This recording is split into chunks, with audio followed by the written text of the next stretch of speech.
Everybody good? All right. We're here to address the incident that occurred at Club Marcella on Saturday night at about 2:41 in the morning, Saturday night into Sunday morning. Buffalo police officers responded to a call of a person shot. There was a person that was shot inside of the club, inside of the men's bathroom. When officers arrived, they found that shooting victim who had been shot in the upper leg thigh area. That individual, a 30-year-old male from Buffalo, was transported to ECMC. He remains in ECMC and he is listed in stable condition at this time. Investigation commenced immediately with our gun violence unit detectives and our patrol officers. This morning, 2 individuals were taken into custody at 2 different locations at 2 different times. Our Buffalo Police Intelligence Unit detectives, along with the Special Investigations Division of the Buffalo Police Department, were working on this case and we're able to take 2 individuals in custody. The district attorney will get into those individuals and the charges that they face. This is an ongoing investigation. We expect more arrests to follow. I'll let the district attorney at this point address that, and then I know there's going to be more related to the closure, so we'll get into the arrests, and then I'll come back and I'll deal with the incidents of the closing. Thank you, Commissioner. So 20-year-old Yeramel Benitez, Yeramell, last name Benitez, Benitez, 20 years old, from the city of Buffalo, was arrested and arraigned this afternoon on 1 count of gang assault in the first degree. That is a Class B felony. The second individual that the Commissioner alluded to, 29-year-old Ramon Lopez, R-A-M-O-N, Lopez, L-O-P-E-Z. Mr. Lopez was also arrested for gang assault in the first degree. He was just recently booked and processed, and his arraignment will not be this afternoon. It'll be tomorrow morning. Mr. Benitez's felony hearing is on December 8th. He's been held without bail. Like I said, they are both Class B violent felonies. As the Commissioner stated, this is an ongoing investigation. There is a possibility not only for others to be arrested, but there's also a possibility for additional charges to be levied as well. Right now, we got 1 count of a violent B felony. That's enough to hold both these 2 people. I won't presuppose Mr. Lopez getting held, but I will obviously be asking for remand tomorrow morning when he is arraigned. And so the investigation continues. Like the Commissioner said, the allegation is a gunshot along with a beating that occurred allegedly inside the bathroom of Club Marcella on Saturday evening, Sunday morning. This is the violence that has occurred at Club Marcella, in my opinion, has gotten out of hand. I totally support the Commissioner in what he did by executing his lawful duties to close down this establishment. I do not think that it should have happened earlier. The Commissioner will talk about it and talk about security measures that were put in place along with numerous discussions with the owners of Club Marcella after the last incident, which was in October, but the one before that was when I'm handling the homicide in February, which is still an ongoing and active prosecution. So I want to make it clear that I support the Commissioner 100% as to what he did, and I will continue to support him in any decision that he makes in the future regarding this establishment. Thanks. I want to add one more thing to this, that as far as the victim suspects, we believe they are known to each other and that this was a targeted incident. This was not random. This was a targeted shooting. That's the evidence that we have at this point. With reference to closing the club, Sunday at about 5 o'clock, Sunday afternoon at about 5 o'clock, and we had spent the day preparing what we needed to do to get this establishment closed. When I was made aware of this, we already got the wheels in motion. So in order for me to exercise the authority under the city charter to close an establishment that serves alcohol, it's called a peace and good order closure. We have done this numerous times in the city. We don't like doing it. We don't like to affect businesses. We want the businesses to thrive, but they have a responsibility to operate a safe establishment for the customers that attend these. I will say this about the ownership. They are very involved. They are very involved with the district chief. They are very involved in meetings. They are involved with when it comes to security measures. This is not a lapse on the part of the ownership of this particular club. However, there has to be a change. Something has to be changed. They have an extensive camera system.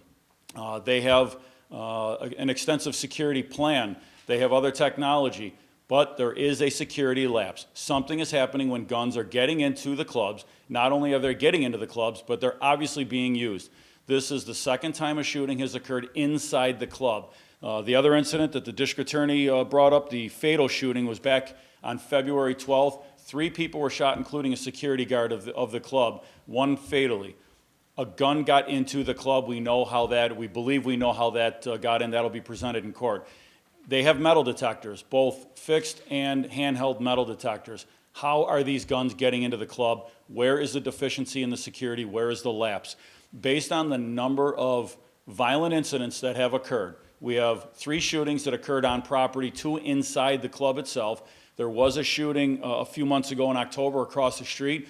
We strongly believe, have evidence that these individuals were patrons of that club when there were 2 individuals that were shot across the street. We also have 45 total calls for service this year, including 14 assaults and 8 threat calls or threats in progress. We worked with the club after the fatal shooting back in February. A lot of communication between the police department and the club. We worked with them to fine-tune some of their protocols. Some of the issues related around the club that we believe was the lapse in how that gun got into the establishment. They took a proactive approach. Club Marcella back then voluntarily decided to close at 2 a.m. That was not an order. I did not close them. I did not use the peace and good order closure because we want to work with establishments. They did that. At some point along the way, they went back to a later closing. We were not consulted on that. They went back to a later closing.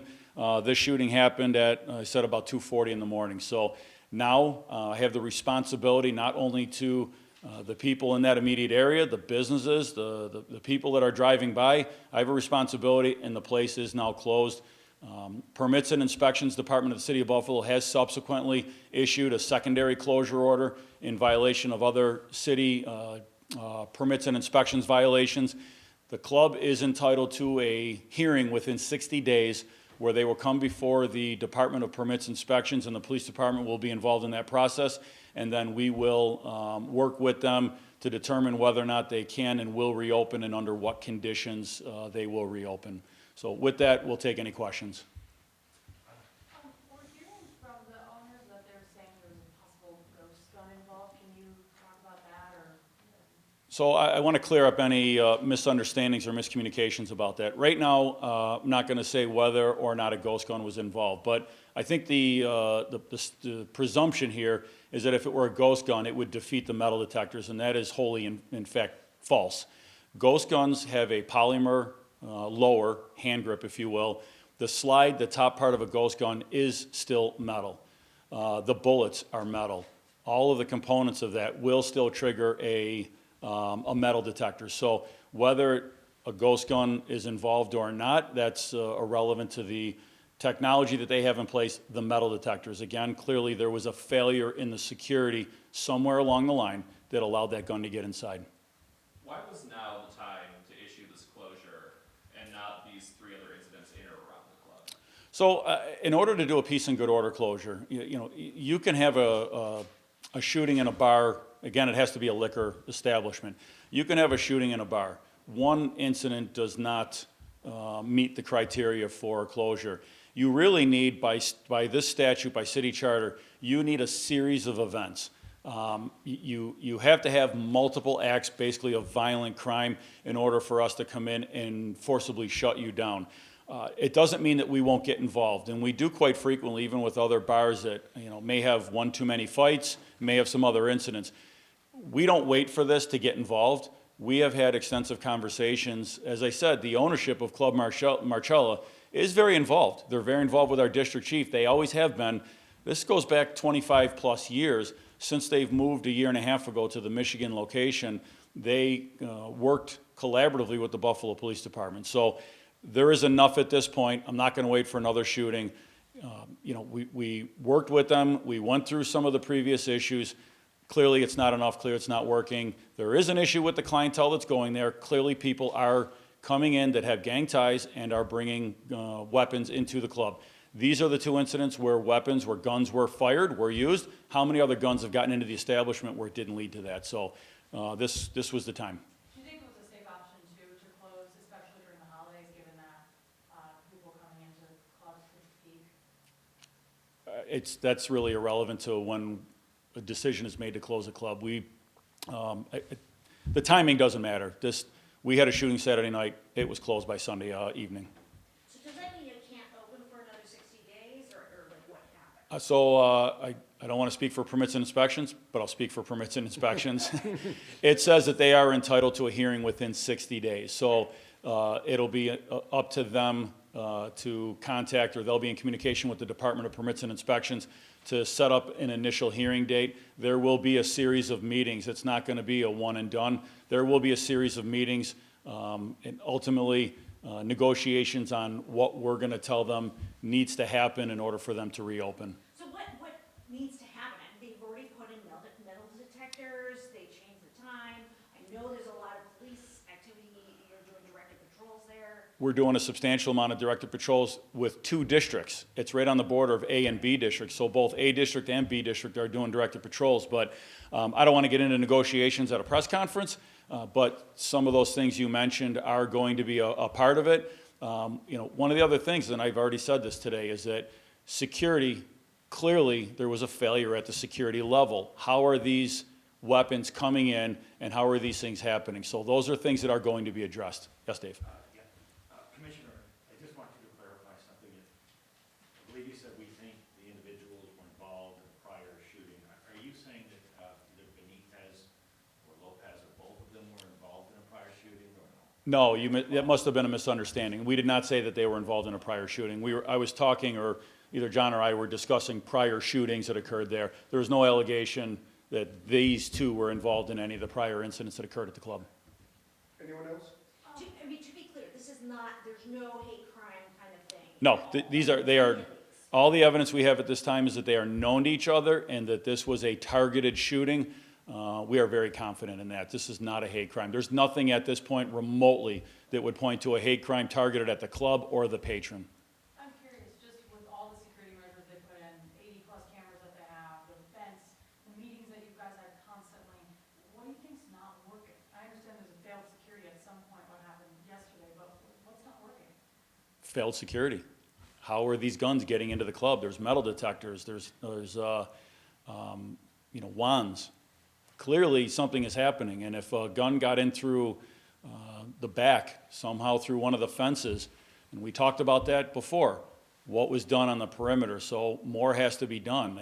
There's a lot of bars in the city of Buffalo. There are a lot of nightclubs in the city of Buffalo, and we are not seeing shootings to this magnitude at any of these other locations. When we have peace and good order closures were done, they were posted, and they were shut down. Will a look be taken at the security personnel themselves? I mean, we keep hearing that there's, all this infrastructure, but could it be a person problem? We are going to work with Club Marcella on that exact issue, yes. Can you talk about the beating that I hadn't heard that before, that this was not just You want to address that? a shooting? The allegation was that there was a shooting and some physical contact with the victim by the alleged perpetrators or their accomplices. Was that before or after the shooting? I'm not going to comment on that. Anyone else? We all good? Thank you, everybody. All right, thank you.